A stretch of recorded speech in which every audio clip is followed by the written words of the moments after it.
So, good morning everyone. Welcome to Study Glows. Welcome to the daily newspaper analysis of 25th of March 2021.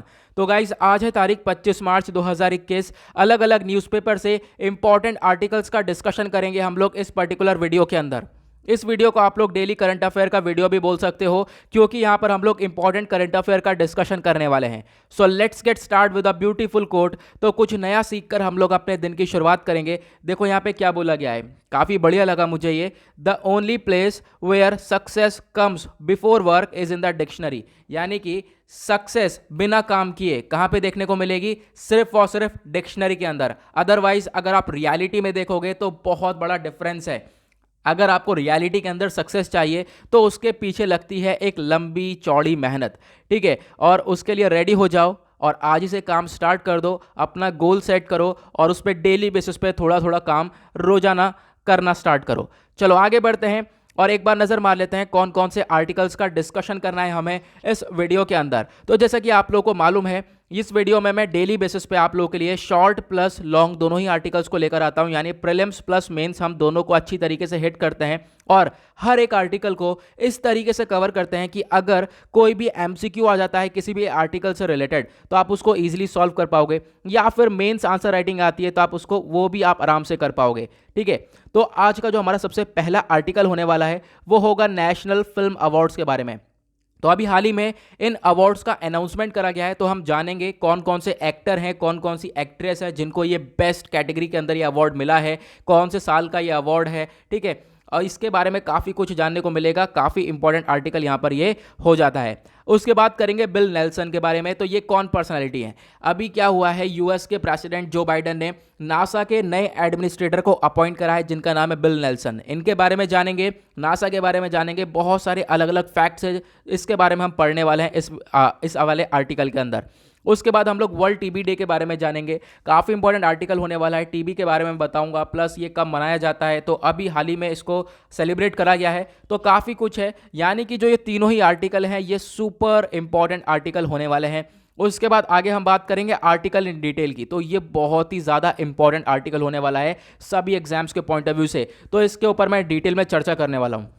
तो इसमें हम बात करने वाले हैं केन बेटवा लिंक प्रोजेक्ट के बारे में। तो यूपी और एमपी ने मिलकर अभी इसको एग्रीमेंट किया है। अब यहाँ पर इस प्रोजेक्ट को कहाँ पे लगाया जाएगा एग्जैक्टली मैं एक एक चीज़ मैप के थ्रू दिखाऊंगा। कहाँ पर इसका फ़ायदा होगा, किस तरीके से इसके बेनिफिट्स होंगे इस प्रोजेक्ट से, या फिर इस प्रोजेक्ट से कोई नुकसान होंगे तो वो कहाँ होंगे, ठीक है। तो बहुत सारी चीज़ें इस आर्टिकल के अंदर हम लोग डिस्कशन करने वाले हैं। आगे बढ़ते हैं, लेकिन उससे पहले सभी लोगों के लिए क्वेश्चन है जिसका उत्तर नीचे कमेंट सेक्शन में सभी लोगों को देना है। तो वर्ल्ड ट्यूबरक्लोसिस डे को अभी सेलिब्रेट किया गया है, कौन सी तारीख को आप लोगों को बताना है? 21 मार्च, 22 मार्च, 23 मार्च या फिर 24 मार्च? सही उत्तर दो नीचे कमेंट सेक्शन में। एटलीस्ट सभी लोगों को पार्टिसिपेट करना है इसके अंदर, क्योंकि ये काफ़ी इंपॉर्टेंट बन जाता है। जो डेली बेसिस पे हम ये क्वेश्चंस लेकर आते हैं ये आपके एग्जाम के पॉइंट ऑफ व्यू से डायरेक्टली इंपॉर्टेंट हो जाते हैं, तो आप इसके अंदर सभी लोग पार्टिसिपेट करने की कोशिश ज़रूर करा करो। चलो आगे बढ़ते हैं। और अभी तक आपने स्टडी ग्लोस को सब्सक्राइब नहीं किया है तो रेड कलर का बटन आ रहा होगा यार, सबसे पहले चैनल को सब्सक्राइब करो डेली वीडियो देखने के लिए, और बेल आइकन भी प्रेस कर लेना ताकि आप कोई भी वीडियो का नोटिफिकेशन मिस ना कर पाओ। चलिए स्टार्ट करते हैं डिस्कशन। ये है हमारा आज का सबसे पहला आर्टिकल, बात करता है नेशनल फिल्म अवार्ड्स के बारे में। तो ये अभी 67वां नेशनल फिल्म अवार्ड्स का अनाउंसमेंट हुआ है। कौन सा? 67वां। अब यहाँ पे ये कौन से साल के लिए घोषित करे गए हैं? वो है साल 2019 के लिए। अब कहोगे साल 2020 में क्यों नहीं आए? साल 2020 में पूरा टाइम लॉकडाउन रहा, पेंडेमिक चला, उसकी वजह से इसका अनाउंसमेंट हो गया है डिले। अब यहाँ पर फाइनली अनाउंसमेंट कर दिया गया है साल 2019 के फिल्म अवार्ड्स का।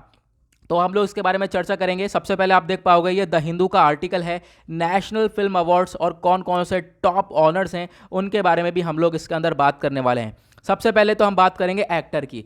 तो कौन कौन से बेस्ट एक्टर हैं जिनको ये अवार्ड मिला है? तो दो एक्टर हैं बेसिकली, एक है मनोज बाजपेयी, दूसरे हैं धनुष। तो धनुष कौन है आप लोग यहाँ पर देख सकते हो, जिनका मैंने यहाँ पर पिक्चर लगा रखा है। तो इनको बेस्ट एक्टर का अवार्ड मिला है। तो आपको ध्यान रखना है, बेस्ट एक्टर का अवार्ड डायरेक्टली आपसे पूछा जा सकता है। उसके बाद बेस्ट एक्ट्रेस का अवार्ड किसको मिला है? तो वह कंगना रनौत, उनको यहाँ पर बेस्ट एक्ट्रेस का मिला है। तो आपको ये ध्यान रखना है क्योंकि डायरेक्टली क्वेश्चन बनेंगे। उसके बाद बेस्ट फीचर फिल्म का अवार्ड भी दिया गया है, वो है प्रियदर्शन मरक्कर, और यहाँ पे लंबा चौड़ा नाम है, आप इसको यहाँ पर पढ़ सकते हो, मैंने छोटा सा प्रोनाउंस कर दिया है।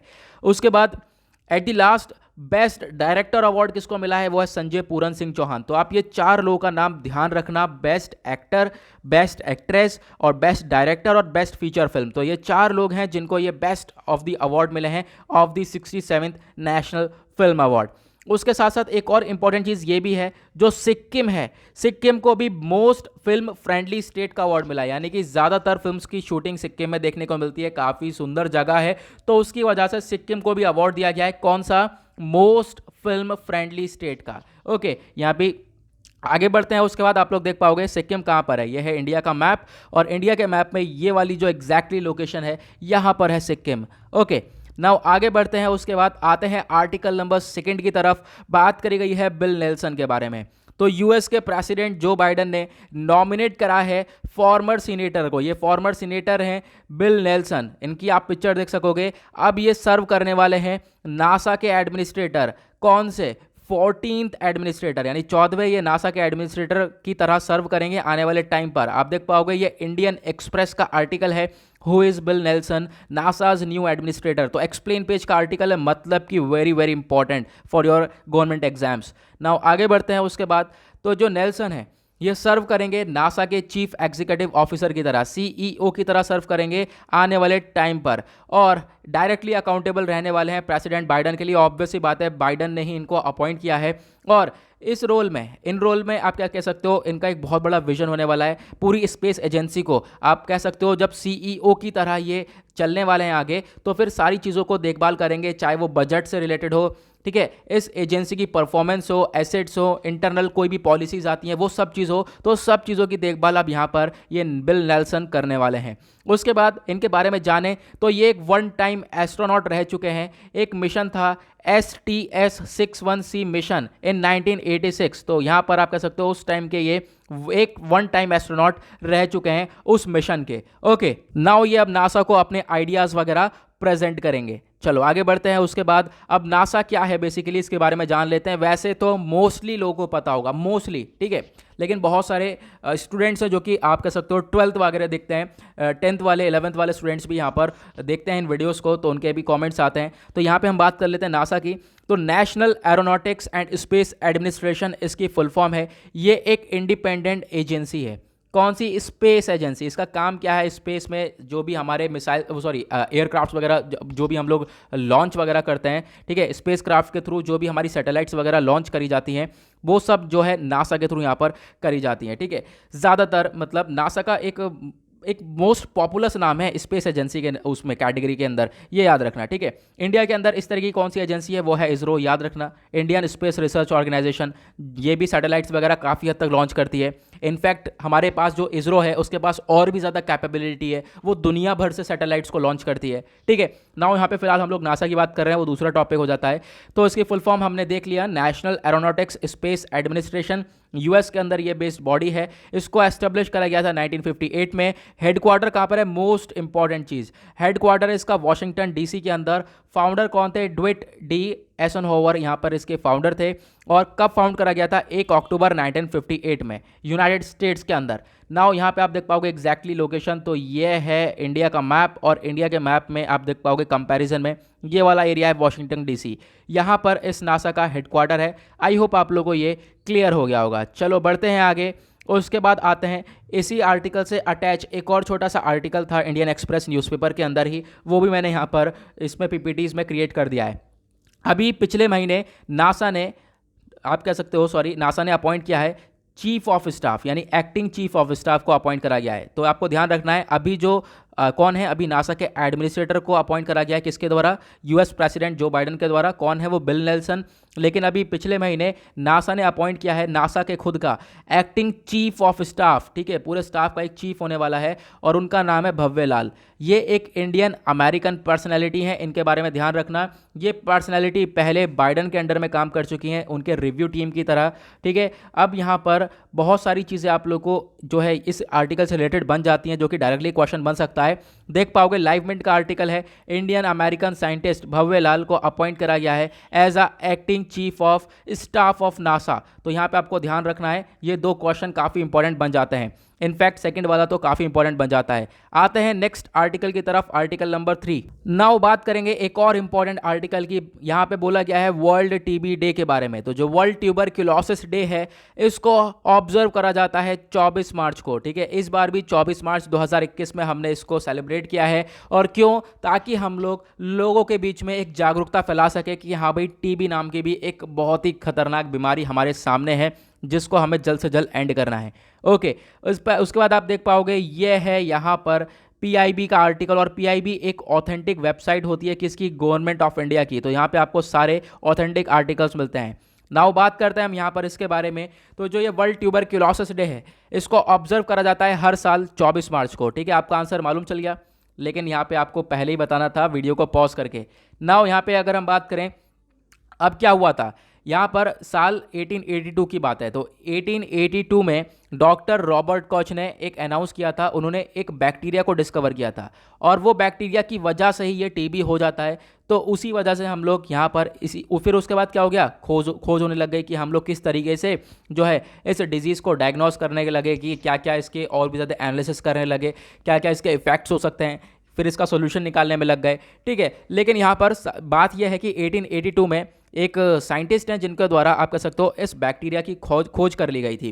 तो उसी के बेसिस पे हम लोग जो है इस वर्ल्ड ट्यूबरक्यूलोसिस डे को सेलिब्रेट भी करते हैं। नाउ एक मोस्ट इंपॉर्टेंट चीज़ जो कि एग्जाम के पॉइंट ऑफ व्यू से बहुत इंपॉर्टेंट है, वो क्या है? वर्ल्ड टीबी डे 2021 अभी यहाँ पे सेलिब्रेट करा गया 24 मार्च को। इसका थीम क्या था, इसका विषय क्या था? इस टाइप के क्वेश्चन डेफिनेटली एग्जाम में बनते हैं। तो इसका थीम क्या है आपको देखना है, द क्लॉक इज टिकिंग, यानी जो घड़ी है वो चल रही है, मतलब कि वर्ल्ड है, दुनिया जो है वो लगातार चल रही है। हम लोगों को आज के टाइम पर कमिटमेंट लेना पड़ेगा ताकि हम इस टीबी को इस दुनिया से ख़त्म कर सकें, इस बीमारी को, ट्यूबरक्यूलोसिस को दुनिया से ख़त्म कर सकें। और आप देख पाओगे इंडिया ने यहाँ पे कमिटमेंट ले भी रखा है कि हम लोग 2025 तक पूरी तरह से भारत से टीबी को उखाड़ के फेंक देंगे। उसके बाद यहाँ पे अगर हम बात करें टीबी कैसे हो जाता है, एक बैक्टीरिया के थ्रू यहाँ पे होता है। उस बैक्टीरिया का नाम है माइकोबैक्टीरियम ट्यूबरक्यूलोसिस। ठीक है, ये जो टीबी है कॉन्टेजियस डिजीज़ है, यानी कि ह्यूमन टू ह्यूमन भी इन्फेक्ट कर सकता है। देखो हो गया आप यहाँ पर, जो इसका मतलब क्या है, कॉन्टेजियस का मतलब ये है जो ये बैक्टीरिया है ये ईजिली फैल सकता है एक इन्फेक्टेड पर्सन से दूसरे पर्सन के अंदर। यानी कि जैसे किसी को भी, किसी एक पर्सनैलिटी को, यहाँ पे आप देख पाओगे जैसे कि ये है, इसको यहाँ पर ये टीबी की बीमारी है, तो यहाँ पे अगर ये दूसरे पर्सनैलिटी के कांटेक्ट में आएगा तो इसको भी हो सकता है छींकेगा या स्नीज करेगा, इसके आसपास का जो एनवायरनमेंट है उसकी वजह से इस पर्सन को भी ये बीमारी हो सकती है। ओके, तो यहाँ पे आप देख पाओगे क्या बोला गया है आपको, ये दूसरे पर्सन को टीबी कैसे हो सकता है, जब वो ब्रीथ करेगा यानी सांस लेगा उसी एरिया में जिस एरिया में उस बीमार पर्सन ने लिया था। ठीक है, या फिर वो छींकेगा, इस तरह की चीज़ें जो है दूसरे पर्सन को भी इन्फेक्ट कर सकती हैं। ओके, तो यहाँ पे क्या सिम्टम्स होते हैं, कैसे मतलब क्या क्या प्रॉब्लम्स क्रिएट होती हैं अगर टीबी किसी को हो जाता है। तो सबसे पहले आप देख पाओगे भूख जो है बहुत कमी लगती है। ठीक है, रात में पसीना आता है काफ़ी ज़्यादा, बहुत ही ज़्यादा कमज़ोरी हो जाती है। फिर उसके बाद बुखार देखने को मिलता है, ड्राई कफ हो जाता है, वेट जो है घटने लगता है, और भी बहुत सारे प्रॉब्लम्स जो हैं यहाँ पर देखनी चालू हो जाती हैं इस टीबी की वजह से। तो आई होप आप लोगों को यहाँ पर ये क्लियर हो गया होगा। नाउ आते हैं अपने एक मोस्ट इंपॉर्टेंट आर्टिकल की तरफ, दैट इज केन बेटवा लिंक प्रोजेक्ट के बारे में। आप देख पाओगे ये इंडियन एक्सप्रेस का आर्टिकल है, एक्सप्लेन पेज पर यहाँ पे पूरी तरह से एक्सप्लेन करा गया था। क्या बोला गया है, व्हाट इज केन बेटवा लिंक, जानेंगे अभी ये प्रोजेक्ट क्या है। उसके बाद यहाँ पे किस रीजन को काफ़ी बेनिफिट होने वाला है इस लिंक से, वो भी हम लोग जानेंगे। सबसे पहले तो ये आर्टिकल न्यूज़ के अंदर क्यों है इसके बारे में डिस्कस कर लेते हैं। जो मध्य प्रदेश के चीफ मिनिस्टर हैं और उत्तर प्रदेश के, अब यहाँ पे इन लोगों ने मिलकर साइन कर लिया है एक मेमोरेंडम ऑफ एग्रीमेंट, जिसमें क्या होगा, केन बेटवा लिंक प्रोजेक्ट जो है इसको पूरी तरह से इंप्लीमेंट करा जाएगा। ये पहला प्रोजेक्ट है किसका, national perspective plan for interlinking of reverse. ये क्या है मैं अभी आप लोगों को आगे वीडियो के अंदर बताऊंगा, लेकिन अब यहाँ पे आपको ध्यान रखना है जो ये दोनों राज्यों हैं, दोनों राज्यों ने एग्रीमेंट किया है। और ये एग्रीमेंट क्या है, सेंटर के साथ, लेकिन कब करा गया है, 22 मार्च को। 22 मार्च को और क्या था, वर्ल्ड वाटर डे था। ये आपको ध्यान रखना है। एक और चीज़ यहाँ पर जिसके बारे में हम ऑलरेडी पढ़ चुके हैं। नाउ अब फाइनली ये प्रोजेक्ट का इम्प्लीमेंटेशन चालू हो जाएगा, हम लोग इसको इम्प्लीमेंट करना चालू कर देंगे।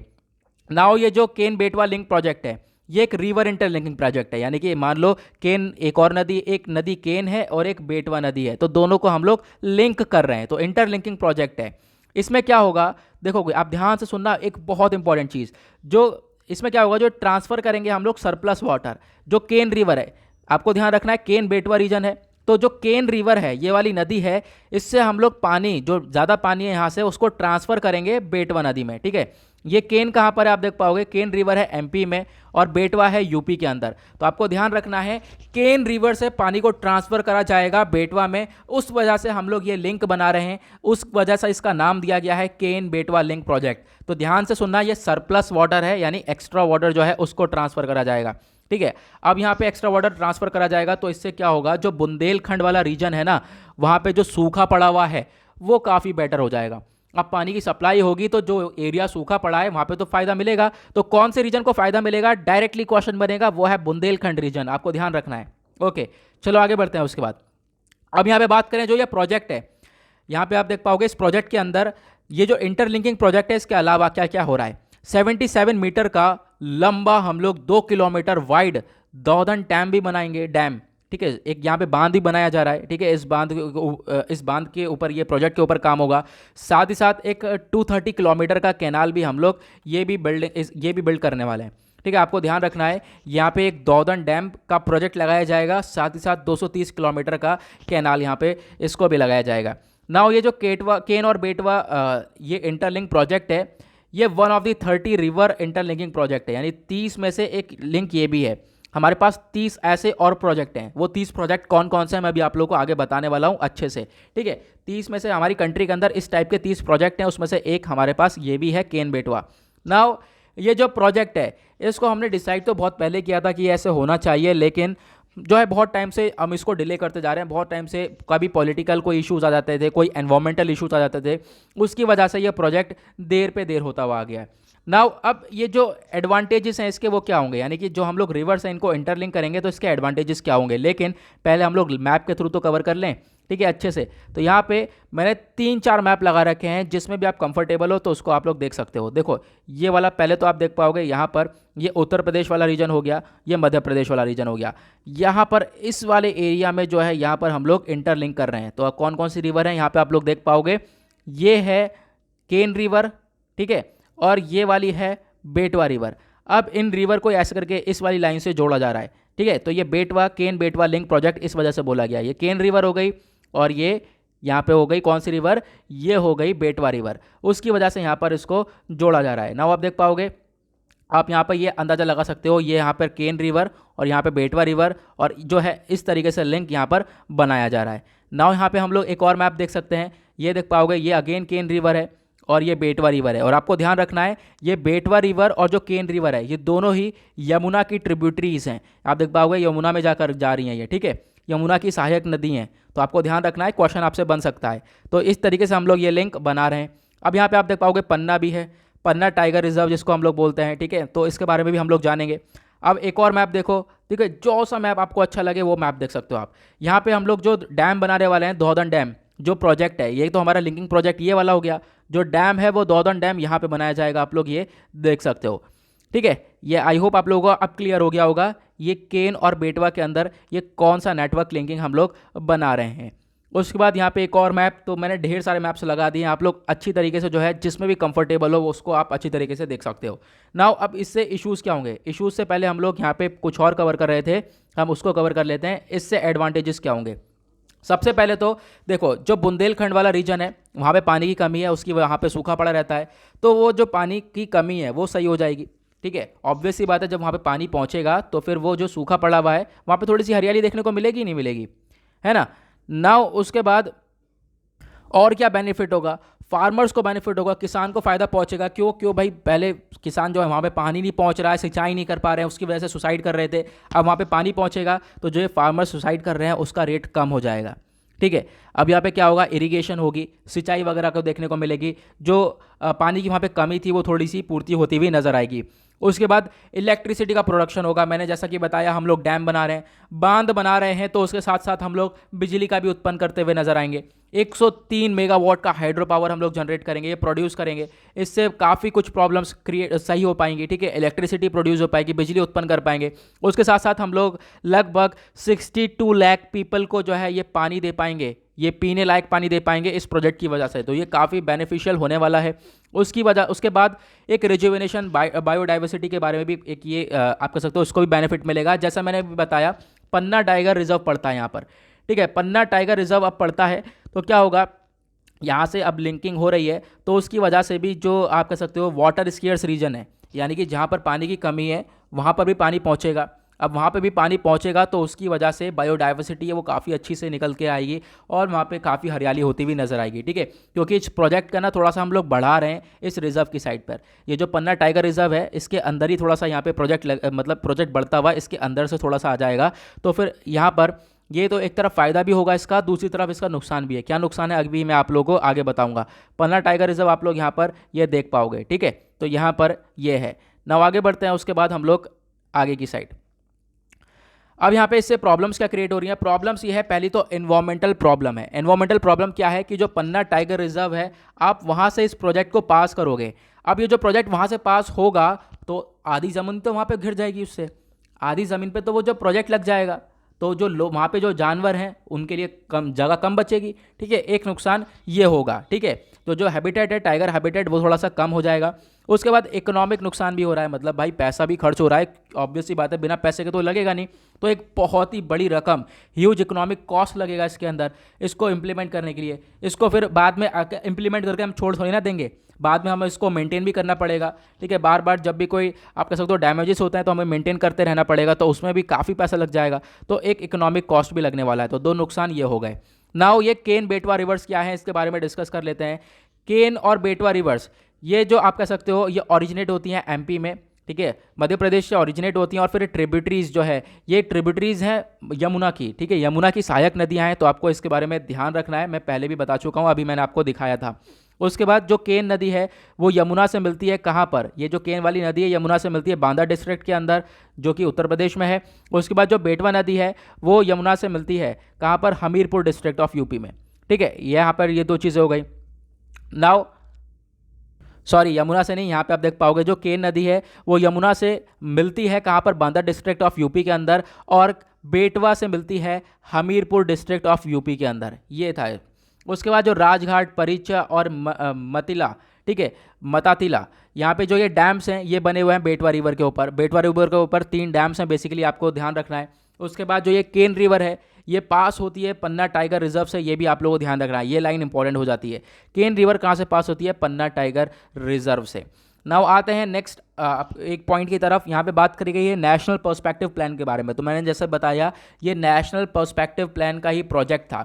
अब ये जो नेशनल रिवर लिंकिंग प्रोजेक्ट है इसका मेन मकसद क्या है, मेन मकसद यह है यही लिंक बनाने का काम है। इसमें क्या होता है कि जो ट्रांसफ़र करा जाता है water from the water surplus basin, यानी कि मान लो एक नदी ये है, एक नदी ये है, इसके अंदर पानी बहुत ज़्यादा है, तो क्या करेंगे इस पानी को ट्रांसफ़र कर देंगे जहाँ पे पानी कम है, वही तो समझाया गया है। ट्रांसफ़र करेंगे वाटर सरप्लस बेसिन जहाँ पे फ्लड है, ठीक है, to the water deficit basin. Deficit basin मतलब जहाँ पे कमी है, जहाँ पे पानी ज़्यादा है वहाँ से ट्रांसफ़र करा जाएगा जहाँ पे पानी कम है, ठीक है। इससे बहुत सारी प्रॉब्लम्स भी सॉल्व हो जाती हैं जैसे मैंने अभी आपको बताया। नाउ यहाँ पे जो ये नेशनल पर्सपेक्टिव प्लान है इसके अंडर में ये आइडेंटिफाई कर चुका है, लगभग आप कह सकते हो जो नेशनल वाटर डेवलपमेंट एजेंसी है ये आइडेंटिफाई कर चुकी है लगभग 30 लिंक। इस तरीके के 30 लिंक्स जो हैं हम लोग आइडेंटिफाई कर चुके हैं, हमारे पास हैं इस तरीके के 30 लिंक। और यहाँ पे आपको देखने को मिलेगा वो 30 लिंक कौन कौन से हैं, कहाँ कहाँ पर है, आप लोगों को यहाँ पे मैं बताता हूँ। सबसे पहले 30 में से जो 16 लिंक हैं, यानी 16 इस तरीके से जो इंटरलिंकिंग प्रोजेक्ट हैं वो है पेनिनसुलर कॉम्पोनेंट में, और जो 14 है वो हिमालयन कॉम्पोनेंट में। तो आप लोगों को मालूम होगा हिमालयन कॉम्पोनेंट ये ऊपर वाला है, पेनिनसुलर कॉम्पोनेंट ये वाला है। तो यहाँ पे आप देख सकते हो ये वाला एरियाज़ में भी यहाँ पर हैं और ये वाले एरियाज़ में भी यहाँ पर हैं। तो 16 हो गए पेनिनसुलर में, रेड वाले जो हैं 16 प्रोजेक्ट्स हैं, देख पाओगे ये सारे ही हो गए। केन बेटवा भी हमारा पेनिनसुलर के अंदर आता है, ठीक है। उसके बाद जो हमारे 14 हो गए वो हैं हिमालयन कॉम्पोनेंट के अंदर, ये ऊपर वाले एरियाज़ में, ठीक है। आई होप आप लोगों को ये क्लियर हो गए होंगे ना। उसके बाद जो ये एनपीपी है, नेशनल पर्सपेक्टिव प्लान, ये आप कह सकते हो वाटर ट्रांसफ़र करता है, वाटर सरप्लस जहाँ पे ज़्यादा पानी है वहाँ और ज़्यादा पानी से कम पानी की तरफ जो है ये ट्रांसफ़र करा जाएगा। और इसको प्रिपेयर करा गया था अगस्त 1980 में। जो ये एनपीपी है इसको नेशनल पर्सपेक्टिव प्लान को प्रिपेयर करा गया था अगस्त 1980 में। तो इसके बारे में ध्यान रखना, एक छोटा सा आइडिया रखना। तो आई होप आप लोगों को गाइज ये सारी चीज़ें क्लियर हो गई होंगी। नाउ ये थे हमारे कुछ इंपॉर्टेंट आर्टिकल्स। लास्ट वाला आर्टिकल काफ़ी इंपॉर्टेंट था, काफ़ी डिटेल में मैंने आप लोगों को बताया है, मेंस के पॉइंट ऑफ व्यू से काफ़ी इंपॉर्टेंट है। नाउ इसी के साथ करते हैं अपने एनालिसिस का समाप्त। आई होप आप लोगों को मज़ा आया होगा। मिलते हैं आप लोग से नेक्स्ट वीडियो में। आज के लिए bye bye, have a nice day.